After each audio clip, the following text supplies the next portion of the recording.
Choose your game. But if you lose, you will stay here in hell forever.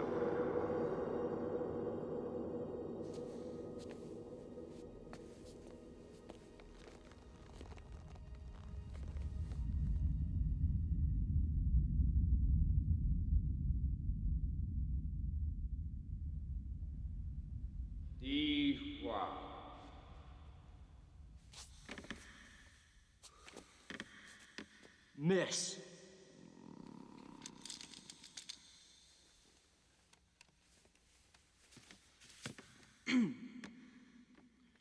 B3. Miss. C6.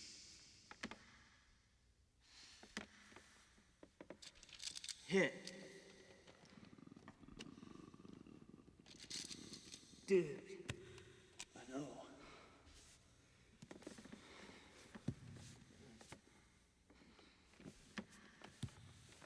J7.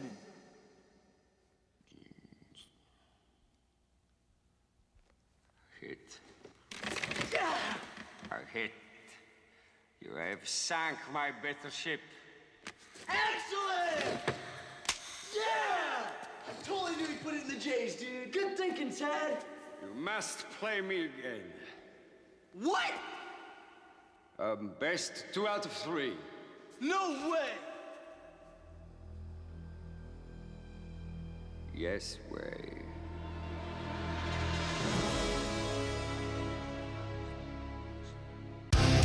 In a world overflowing with movies, we need a hero.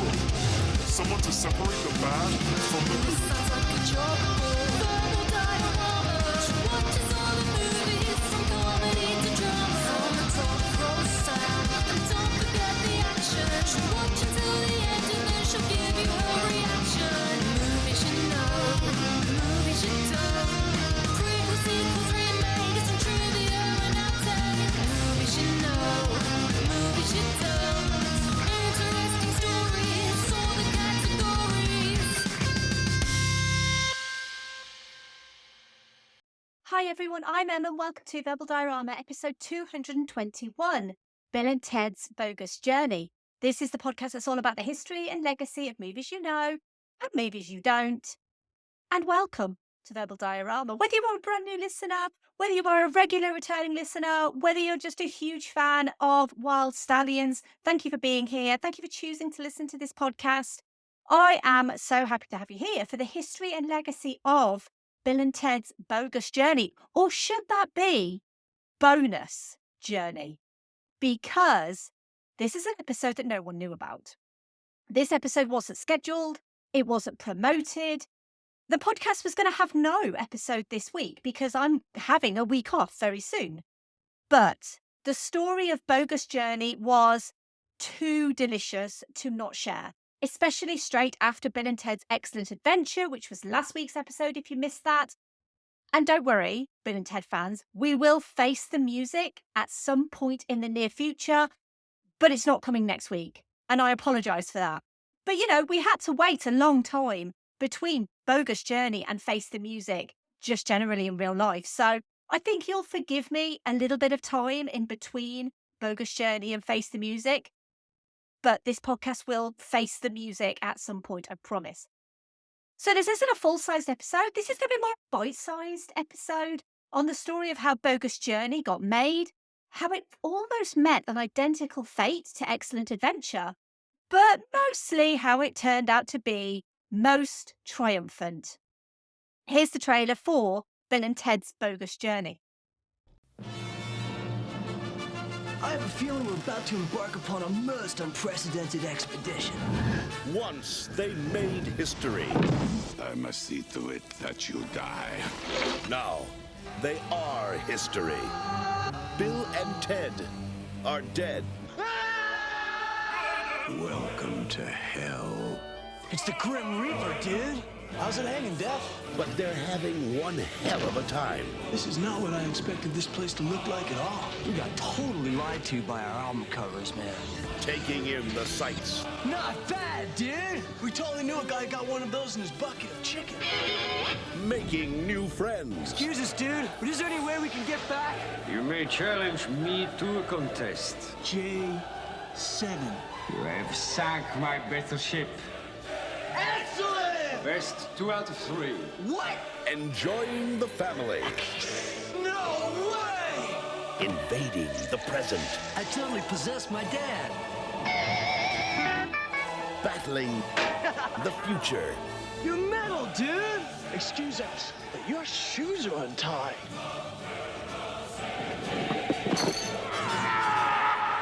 Can't believe we just smelled and death! And meeting their maker. Guy, congratulations on Earth! Not to mention your other great planets. Mars, Jupiter, Uranus. It's the comeback of all time. Bill and Ted's Bogus Journey. It's a trip. Best of 7? Damn right! Ah, dude! Left hand red. Ah! Yeah! Bill and Ted's Bogus Journey. The world of our distant future is a veritable utopia, thanks to the lyrics of Bill S. Preston Esquire and Ted Theodore Logan and their band Wild Stallions. However, would-be conqueror Chuck Dinamolos wants change and threatens to throw history off track by sending evil robot Bill and Ted back to kill their good counterparts. Finding themselves dead, the boys must outwit the Grim Reaper and traverse heaven and hell to return to the land of the living, rescue their babes, and have a most triumphant concert at the all-important Battle of the Bands. Let's run through the cast. We have returning Keanu Reeves as Ted Theodore Logan, Alex Winter as Bill S. Preston Esquire, William Sadler joins the team this time round as Death, Joss Ackland as Chuck D. Namolos, George Carlin as Rufus, Chelsea Ross as Colonel Oates, Pam Grier as Ms. Wardrow, Hal Landon Jr. as Captain Logan, and Amy Stock Poynton as Missy. Bill and Ted's Bogus Journey was written by Chris Matheson and Ed Solomon and was directed by Peter Hewitt. So within weeks of Bill and Ted's Excellent Adventure opening, discussions started on a potential sequel. The original idea was your typical sequel, a retread of similar events, except this time Bill and Ted would be in their next school year failing English. And to complete their English report, they'd go into famous literature like Romeo and Juliet, which is ironic because I've just done an episode of William Shakespeare's Romeo and Juliet, but I digress, and Huckleberry Finn. They'd interact with the characters, so like time travel, but fictional time travel, because Bill and Ted is also fictional, so it makes it kind of meta, I guess. The other idea that they had was Bill and Ted would die at the hands of evil robot usses and end up in hell. There really is no in between, either English report or ending up in hell. But the first idea was actually kind of non-triumphant. The idea of killing the characters seemed to open up all kinds of new possibilities and stories. The idea of a seance, of taking on death himself, in a clear homage to the Seventh Seal, of having evil versions of Bill and Ted and them creating their own good robot versions, and of course, Station. But unsurprisingly, the studio weren't keen on the idea of sending these beloved characters to hell. They mandated that the typical sequel, the retread of the events, the travelling through literature should be made. But in true Bill and Ted style, that just didn't pass muster with Bill and Ted themselves. Both Alex Winter and Keanu Reeves stood behind the writers and favoured the hell script. They made it very clear to the studio that they didn't want to do a basic retread of the first movie. They liked the idea of breaking new ground, playing evil versions of Bill and Ted, and exploring the characters in more detail, going into their histories, go a bit darker, have confrontations with Bill's granny and the Easter Bunny. They were the stars, and the movie wasn't going to be made without them. Not to mention the schedule was tight and it would be difficult to do rewrites. And so, miraculously, the studio buckled. With Reeves and Winter's staunch support, Solomon and Matheson got their weird sequel, and shooting was scheduled to start as soon as possible, fitting around Keanu's burgeoning career. So he'd starred in the excellent Ron Howard family comedy Parenthood, which was filmed after Bill and Ted, because I mentioned in the last episode, financial issues at Dino De Laurentiis' production company meant the movie was shelved for a year or so. Parenthood was released the same year, but 1991 was a particularly big year for Keanu Reeves, with starring roles in Point Break and My Own Private Idaho coming out the same year as Bogus Journey.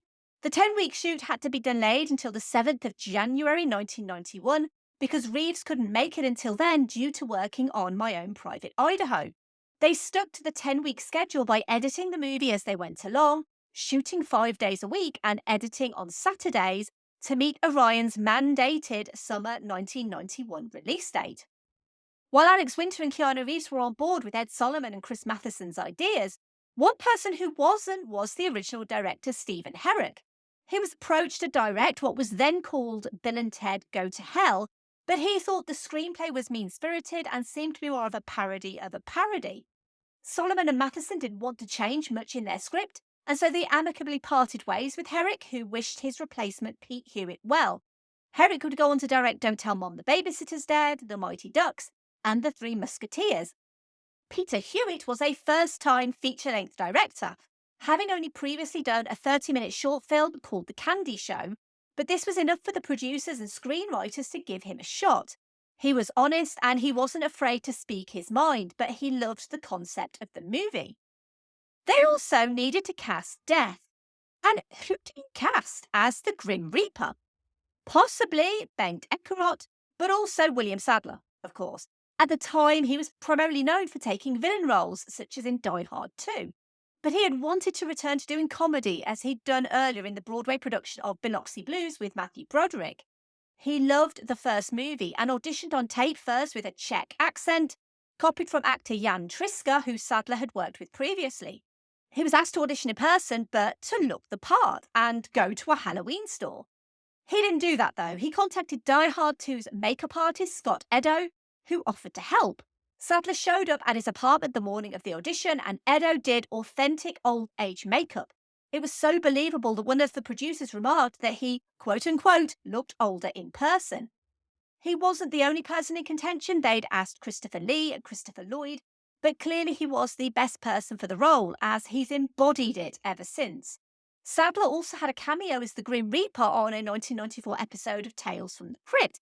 This was before he starred in Tales from the Crypt Demon Knight, which is episode 66 of this podcast, by the way, and a super fun movie. I love recommending Demon Knight. Please go and watch it. It's a lot of fun. Sadler didn't make any changes to the scripted version of Death, except for the accent, but he did want to make Death needy, vulnerable, and insecure. Death's journey of being beaten constantly at games, being dragged to heaven, back to earth, and then finally allowed to join the band was the scripted arc for the character, but Sadler gave him the emotional backbone. It was Sadler's idea to walk past a smoker and say, "See you real soon," which the director Peter Hewitt loved, but they didn't have an actor to play the smoker. So the smoker is the director Peter Hewitt in a cameo. Kevin Yeager would be in charge of the effects, creating the creature suits, old age prosthetics and makeup effects on the movie. Yeager designed the Chucky doll for Child's Play, as well as the makeup for 3 of the Nightmare on Elm Street movies. Yeager would return for the effects in Face the Music as well. Yeager also designed Station, whose name remained a mystery until 2017, when Ed Solomon confessed on Twitter that it was a typo. They deleted a scene in the script at a police station and removed everything except the word station. They were so drunk at the time, they kept repeating the word station in an alien voice. And lo and behold, Station was born. Just like Excellent Adventure, a different ending was originally conceived and filmed, with Bill and Ted bringing themselves back from the future every minute for 10 years to create a huge Bill and Ted army. It went to test screenings and audiences hated it, so a new ending was shot over 10 days instead. Alex Winter also confirmed in a Reddit AMA that they shot scenes for an alternate ending that was never completed. It would have been a car chase between Bill and Ted and all of their fears unleashed from hell. The scenes would end up in the comic book adaptation of Bogus Journey instead. Test audiences also hated the original movie's much darker tone. It was more of a black comedy with really evil robot usses. The evilness of the robot usses was toned down to make them more comically evil, as opposed to just really super evil. As I mentioned, the working title of Bill and Ted's Bogus Journey was Bill and Ted Go to Hell. This title raised concerns about the studio's ability to market the movie. They could only advertise the movie on US network television after 9 o'clock if the title contained the word hell.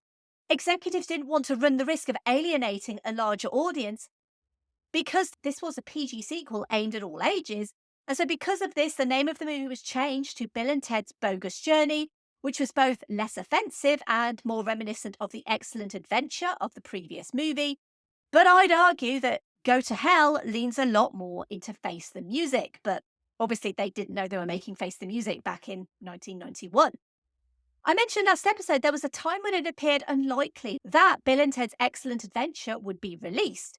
The original movie's production company, De Laurentiis Entertainment Group, filed for bankruptcy just before it was set to be released, and for a while it remained in limbo before being acquired by Orion Pictures. Obviously, have a listen to the previous episode if you haven't for more about that. But uncannily, Bill and Ted's Bogus Journey nearly suffered the same fate as its predecessor. Just before the movie's release, Orion Pictures also found itself on the brink of bankruptcy and briefly thought about selling the film to another studio to help with their financial issues. Fortunately, the studio remained in operation long enough to successfully release the movie. Since then, the Orion Pictures name has been revived and the production company helped fund the most recent Bill and Ted Face the Music. When it was released, on the 19th of July 1991, it faced literal Judgment Day. And I mean literal Judgment Day, because Terminator 2 Judgment Day had been out for 4 weeks at that point, and it was still doing great business. Bill and Ted's Bogus Journey had to settle for second place. It dropped to 4th in its second week, 8th in its third, and then by its 4th week, it was out of the top 10. It would end up grossing $38 million from its $20 million budget, so probably just about breaking even. Obviously, the fact that Bogus Journey had its own robots that travelled through time to change the future is also a wonderful little additional homage when going up against James Cameron's time-travelling robot sequel. Unfortunately, critics were mixed on Bill and Ted's Bogus Journey. While some thought it was funnier than the original, others thought it was overcomplicated and sloppy. It currently sits at 56% on Rotten Tomatoes, which seems kind of harsh, actually. But I'd argue a lot more critically successful than maybe the original version of this sequel where they were travelling through literature probably would have been. Interestingly enough, the idea of Bill and Ted travelling into fiction ultimately did make its way onto the screen, but not in a feature film, but instead in the 2 television series. They were both named Bill and Ted's Excellent Adventures. I did mention them last episode as well. Bill and Ted would eventually travel into fiction. The animated series featured a secondary phone booth called Squint, which would allow them to travel into books, TV, and the inner workings of the human body. The live-action show's booth could be hooked up to a cable box, and they used it to enter a soap opera. But ultimately, neither of the 2 TV shows had the reputation or staying power that the movies did, so maybe Going to Hell was the right idea.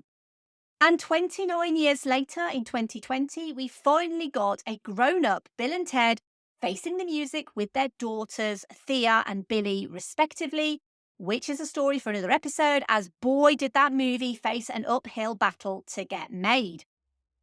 While Bogus Journey wouldn't be overall as well received as Excellent Adventure at the time, retrospectively it's grown into its own little cult classic, a movie that took the characters from its most excellent first outing and was brave enough to do something different, to lean into horror, to parody an Ingmar Bergman film.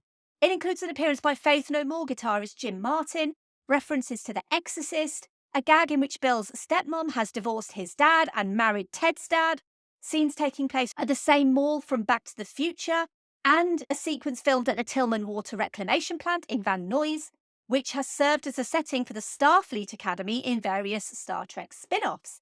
It's fully aware of its own ridiculousness and capitalises on it, but it's also more ambitious, more imaginative, and at its heart just bigger and weirder, and all the better for it.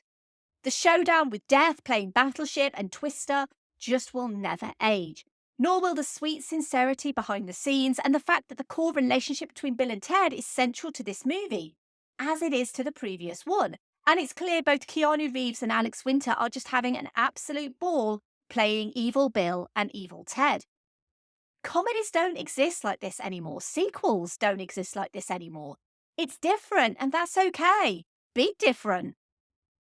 It's never been more important to be excellent to each other.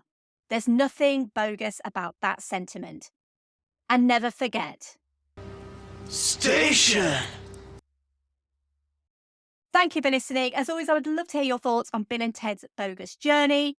And if you have enjoyed this little mini baby episode of the podcast, it is quite considerably shorter, I agree, than most other episodes, but it was something that I wanted to do on a whim, and I got this episode together in super quick time, so that's why it's a little bit shorter. But if you have enjoyed this episode and you've enjoyed previous episodes of the podcast, then please take a moment to help this podcast grow and reach more people by leaving a rating or review wherever you found this podcast, by finding me and following me on social media. I'm at Verbal Diorama on Twitter, Facebook, Instagram, Threads, and Letterboxd. Yes, I am still calling it Twitter, by the way.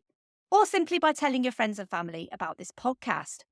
And obviously, if you have enjoyed this episode, but you haven't listened to the previous episode, then I would highly recommend that you do that, because that is a full-length episode on Bill and Ted's Excellent Adventure. It is episode 220. Please have a listen. Hopefully you will enjoy it. It's got a lot more information in it than this one. But I always get such great feedback about these little mini episodes. I normally call them nanoramas, and generally they are a lot easier to produce and put together because they are considerably shorter. But I love doing full-length episodes. I love to go deep into the history and legacy of these movies. So if you haven't listened to the previous episode of this podcast, please have a listen. And the next episode, well, it's the same that I said in Bill and Ted's Excellent Adventure. The next episode is going to be now next week.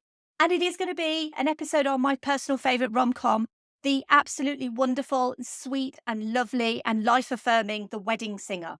I can't tell you how much I love that movie. I very much dislike rom-coms. They are not my favourite genre at all.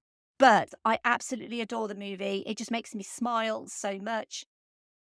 And I'm really excited to be bringing it to you as the birthday episode this year. The birthday episode is something that I do every year on my birthday. It tends to be a movie that means a lot to me. And it just so happens that my birthday is on a Thursday this year. So regular episode, but also birthday episode as well. As always, a huge thank you to the people who support me on Patreon. None of them knew this was coming either. This is a complete surprise to them as well. But I'm very grateful to their support on this podcast to keep this podcast running. I can't tell you how grateful I am every single day for their support, because I know times are especially hard right now for everyone.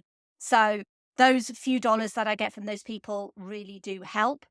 Obviously, if you do want to get in touch and you want to say hi, you can do. You can find me on social media, as I said, at Verbal Diorama.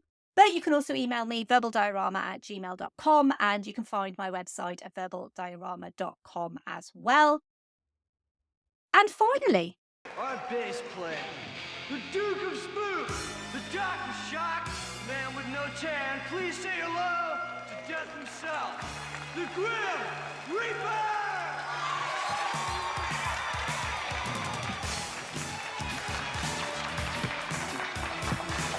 You might be a king or a little street sweeper, but sooner or later you dance with the Reaper.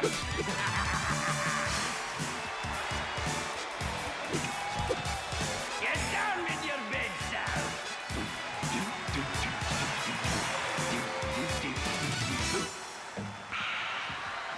I love show business. bye. Movies you know, movies you don't. Prequels, sequels, remakes, and trivia and updates. Movies you know, movies you don't. Interesting stories, all the categories.